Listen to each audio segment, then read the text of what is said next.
फाइलों में गांव का मौसम गुलाबी है, ये दावा झूठा, ये आंकड़ा किताबी है। ये बिल कुछ वैसा ही है जैसे दिल को एक प्रेमी इजहार कर लेता है लेकिन उसके अंदर प्रेम नहीं छुपा होता है। जुर्माना लगाने से मुझे नहीं लगता कुछ ठीक होने वाला है, क्योंकि जब इंसान कुछ करता है ना, कुछ गलत करता है, तो उसको पैसों का डर नहीं रहता, क्योंकि उसके पास पैसे बहुत होते हैं। और जो पेपर लीक हुआ है उसको हमें पता है कि हर एक बच्चे से कितने पैसे लिए गए हैं। अगर 10,000 बच्चों ने भी पेपर खरीदे तो कितने पैसे आए होंगे। तो मुझे नहीं लगता उसको पैसों का कोई डर है कि हाँ उसको मतलब पैसे दे के छूट जाएगा। कानून ऐसा बनाओ कि इंसान को करने से पहले ही डर लग जाए। हमारे पास रेप के लिए कानून है, लेकिन क्या रेप रुक गए हैं?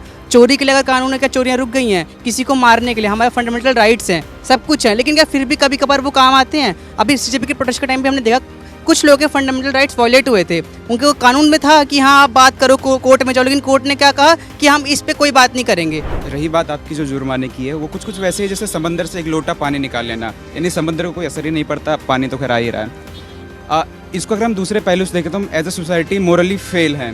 वो कौन माँ बाप है जो अपने बच्चों को पेपर खरीद कर दे रहे हैं? हम क्या ऐसे संदेश समाज में देना चाह रहे हैं कि आप पेपर लीक करिए, आप खरीदिए? मतलब ये सरासर पूंजीवाद है कि जिसके पास पैसा है वो पेपर खरीदेगा, जो गरीब बच्चा है वो ऐसे सड़ जाएगा इस सड़ान सिस्टम में। तो जो सरकार कानून जो सरकार कानून लाई है वो मेरे हिसाब से इस तरह से कि आपका घर का पाइप लीक कर रहा है, आप उसको गोंद से चिपकाने की कोशिश कर रहे हैं। और जैसे सरकार विदेश को, चाइना को, बहुत सारे देश को कोसती है कि ये गलत है, बाकी वहाँ जो अच्छी चीज़ वहाँ से सीखना चाहिए।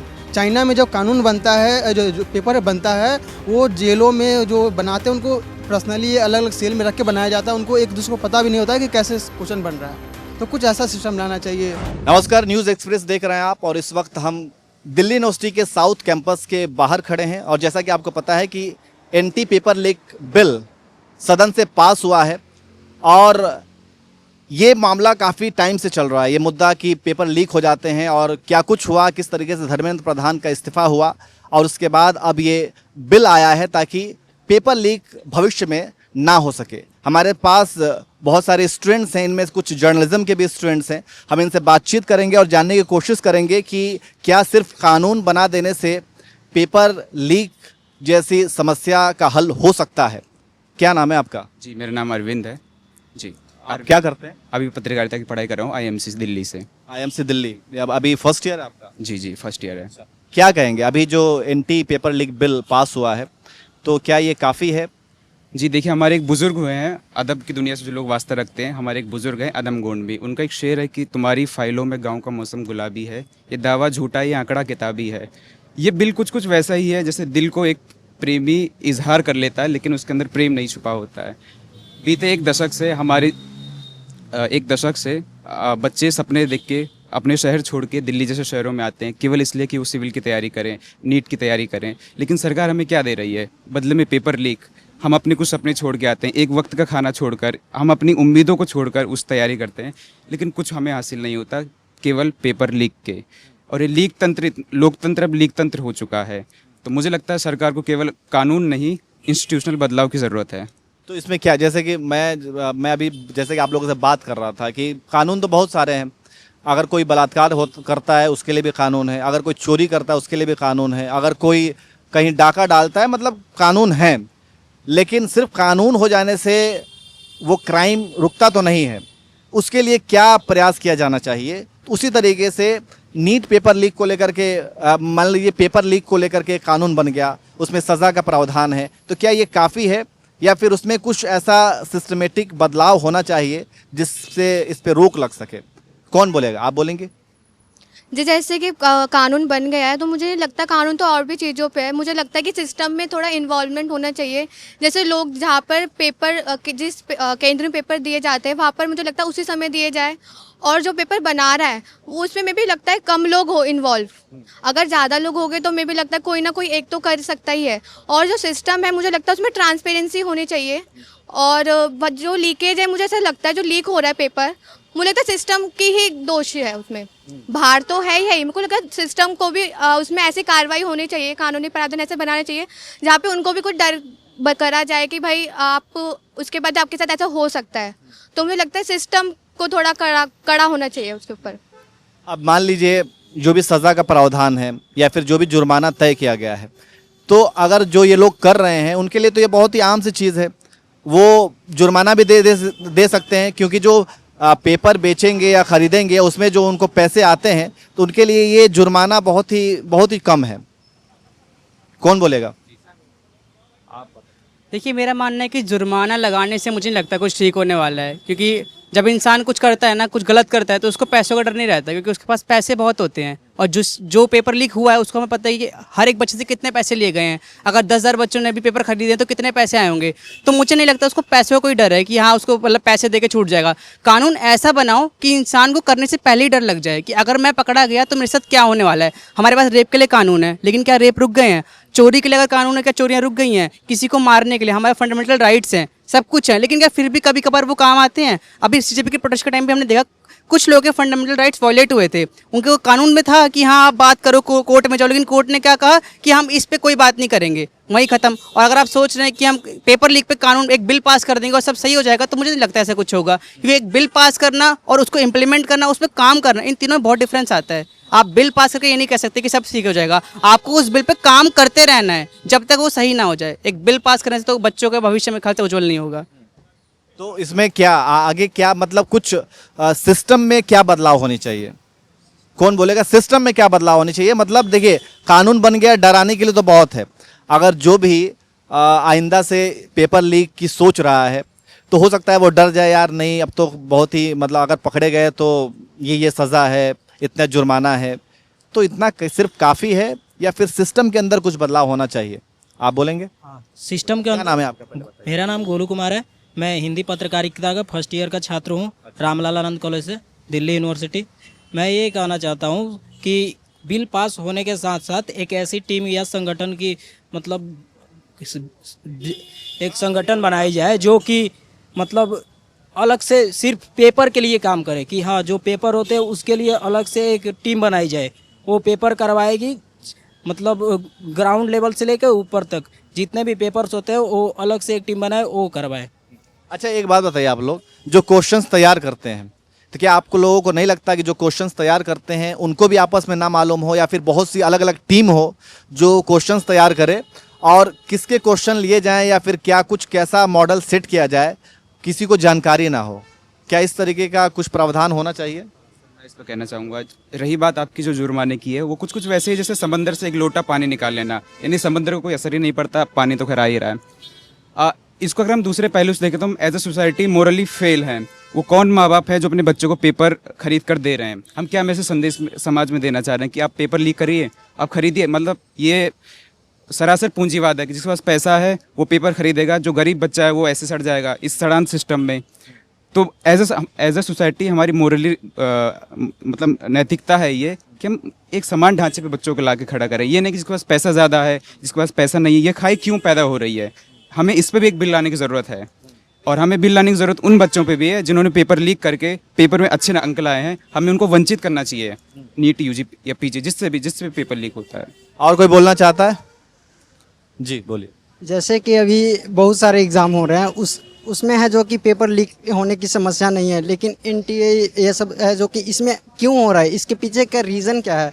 तो मेरा मानना यह है कि जैसे और सब एग्ज़ाम में कड़ाई है, जिस तरीके से कोई भी पेपर है जो कि इधर उधर साइड से निकल रही है, जो भी इसके पीछे का लोग हैं उनके पीछे और भी कोई सब्जेक्ट का, जैसे कोई भी सेंट्रल एग्ज़ाम जो भी हो उसका पेपर लीक नहीं हो रहा है, इसका हो रहा है, इसके पीछे का रीज़न क्या है? तो इस पे है जो कि हम लोग को कार्रवाई करनी चाहिए। अगर बिल पास कर दिए ये तो आप कर दिए, इसका फॉलो नहीं कर रहे, ये कोई मतलब नहीं ना हुआ, आप कर दिए, मेरा मन है हम कर दिए, और उस पर कार्रवाई नहीं हो रही है। जैसे डिजिटल अगर इसी काम को हम ऑनलाइन मोड में करते हैं तो उसके पास है जो कि एक प्राइवेसी रहती है। जैसे अब हम उसके पास प्रोवाइड करें, अगर वो किसी के पास शेयर करता है तो उसके पास डाटा रहता है, क्यों किसके पास शेयर किया।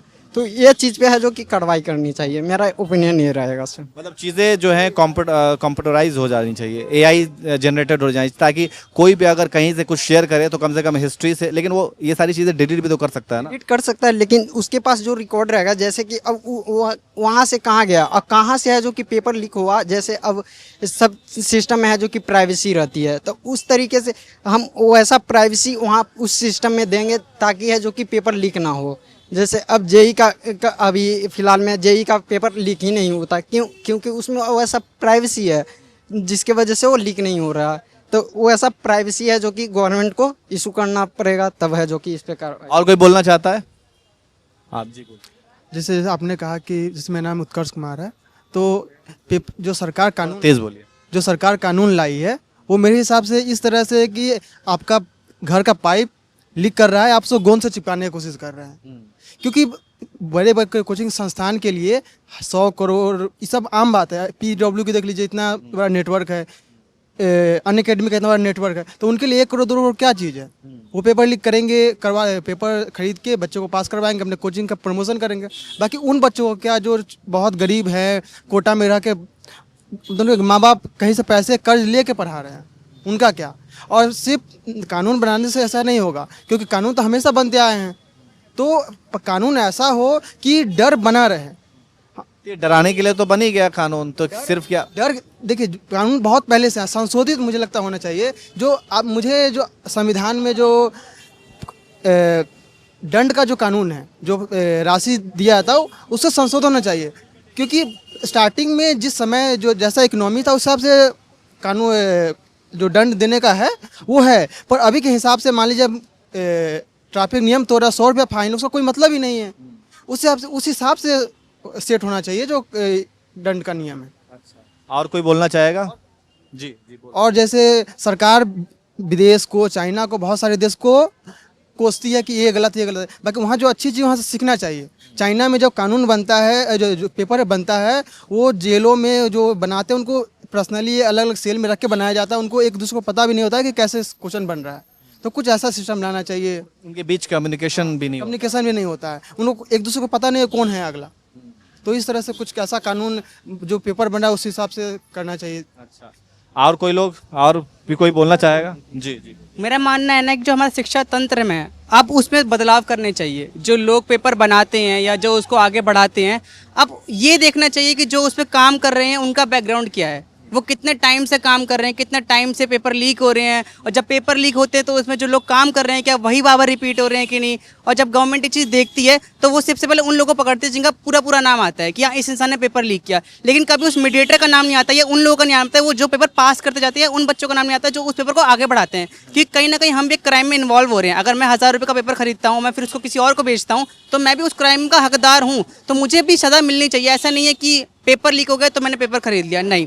दूसरी बात, सरकार ने बिल तो पास कर दिया, बिल पास हो गया, लेकिन सरकार सिर्फ बिल पास करके डर नहीं बना सकती। बिल को इम्प्लीमेंट करके साथ साथ जो काम कर रहे हैं, जैसे अभी धर्मेंद्र प्रधान का रिजाइन हुआ, वो प्रोटेस्ट से हुआ, जबरदस्ती हुआ। लेकिन मेरा ये मानना है कि सरकार को उन लोगों को देखना चाहिए जो छुप के बैठे हुए हैं, जो पेपर देखते तो हैं लेकिन किसी को शक नहीं होता कि कुछ कर सकते हैं, क्योंकि हमें नहीं पता कि किसकी दाल में क्या है, कौन कैसा है। क्या पता वो इंसान सबके सामने तो अच्छा बनता, उसका बैकग्राउंड बहुत अच्छा हो, लेकिन अंदर ही अंदर वो कुछ कर रहा हो। तो सरकार को एक ऐसा नियम लाना चाहिए, मैं कहूँ या ऐसी एजेंसी लाना चाहिए तो चुपचाप इस पर काम करिए, ऑपरेट कर रही हो, ताकि आगे चल के जब पेपर लीक ना हो, मैं तो कहता हूँ पेपर लीक ना हो।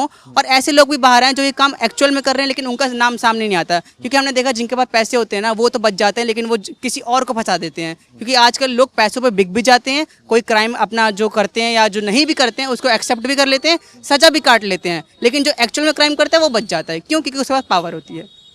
ठीक, आप बोलना चाहेंगे? आइए बताइए। जैसा कि हमारी बहन ने बोला कि इस चीज़ में कम से कम लोग इन्वॉल्व होने चाहिए, जो बहुत जने मतलब गिने चुने लोग, ठीक है, क्योंकि ज़्यादा लोग होंगे तो ज़्यादा जगह बात पहुंचेगी, ठीक है। तो कम से कम बस यही है कि कम से कम जितना हो सके, जितना जैसे हमारा तुम्हारा जैसे बहुत ज़्यादा क्लोज है उनको ये चीज़ दो कि ठीक है कम से कम वही है। जैसे चलिए, और कोई और बोलना चाहता है? जी। नेशनल टेस्टिंग एजेंसी जो अब नॉन टेस्टिंग एजेंसी जैसी काम कर रही है, मुझे लगता है अगर हम उसका ट्रैक रिकॉर्ड उठा कर देखें तो पिछले 3 साल से उसके जिसको क्या बोलते हैं, जो उसको टेंडर मिला है वो चेंज नहीं हो रहा है। लगातार सरासर एक कंपनी को मनमाने ढंग से टेंडर मुहैया करवाया जा रहा है। तो मुझे लगता है सबसे पहले हमें टेंडर चेंज करने की ज़रूरत है, उसका मुआयना करवा के 6 महीने या साल भर में उसका टेंडर चेंज होने की ज़रूरत है, ताकि ये सिस्टम फुल प्रूफ रहे, यानी लीक तंत्र से बचा रहे। क्योंकि लोग अलग होंगे, अकाउंटेबिलिटी आएगी तो पेपर पारदर्शिता से होंगे। क्योंकि जब तक लोग रिजिड रहेंगे उस पर या एक ही लोग सरासर उस पर काबिज रहेंगे तो अकाउंटेबिलिटी नहीं आएगी। तो हमें टेंडर चेंज करने की सरासर ज़रूरत है।